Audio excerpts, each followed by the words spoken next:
So we turn now to the strange tale of an American tech mogul at the center of an international murder mystery. A man whose name is synonymous with security, John McAfee.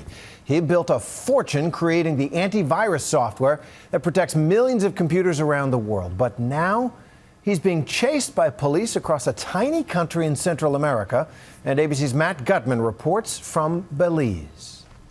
John McAfee, a software savant whose name was synonymous with security, is now becoming synonymous with drugs, paranoia, and the mysterious murder of McAfee's neighbor, Greg Fall, overnight Saturday here in Belize. And tonight, 48 hours after his neighbor Fall was shot point blank in the back of the head, McAfee is on the run, telling Wired magazine he's drastically changed his appearance.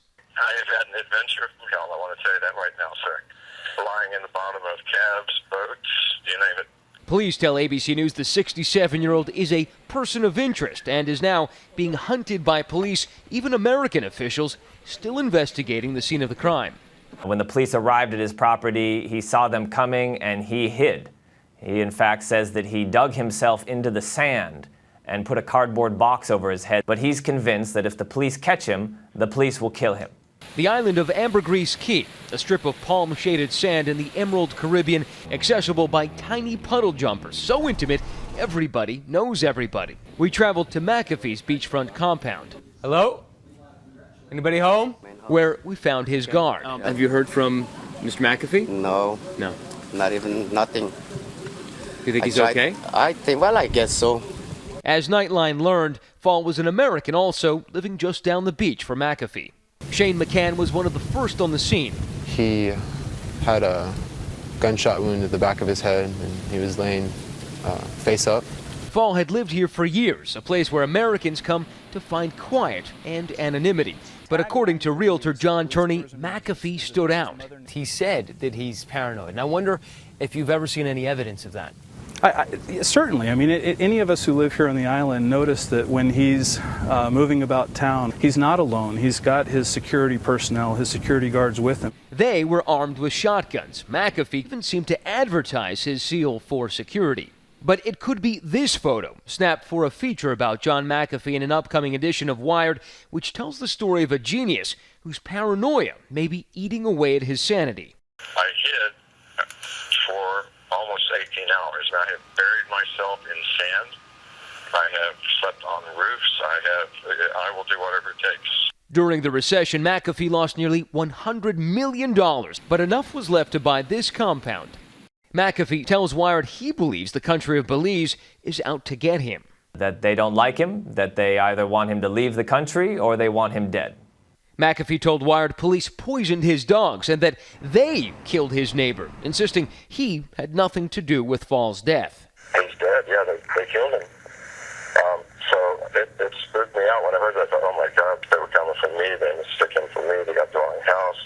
But police and Fall's family tell ABC News a different story. They say McAfee had become unhinged, even violent. Something Gizmodo reporter Jeff Wise had witnessed firsthand recently. He traveled to Belize in 2010 to interview McAfee and filmed this footage while there. I started to realize that the public persona of McAfee was very different from the private persona. He went through a period of using a drug that was not only hallucinogenic, but would cause psychosis.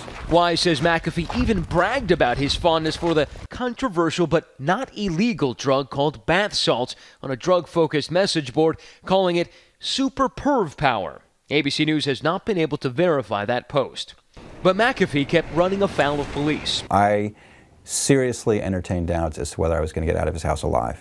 It's a bizarre downfall for a man who was one of high-tech's early pioneers and a self-made millionaire. It's been reported you were worth about $100 million. It may have been true. One way but $1 million, one way but $1 million, a lot. Nightline profiled him as he auctioned off his possessions in 2009 before moving to Belize, where he thought he sought the more simple life, free of material possessions. National Security Minister spokesman Rafael Martinez says police now wonder about his sanity. I do not know the reason why he should be, well, not coming forward to speak with the police. I mean, not coming forward knowing that you are wanted for questioning.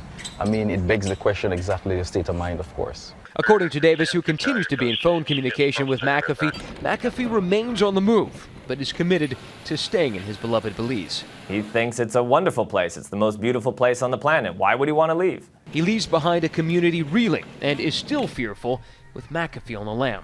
Are you guys scared? Yeah. This is Isla Bonita, man. This is paradise. You know, things like this don't happen down here. I'm Matt Gutman for Nightline in San Pedro, Belize.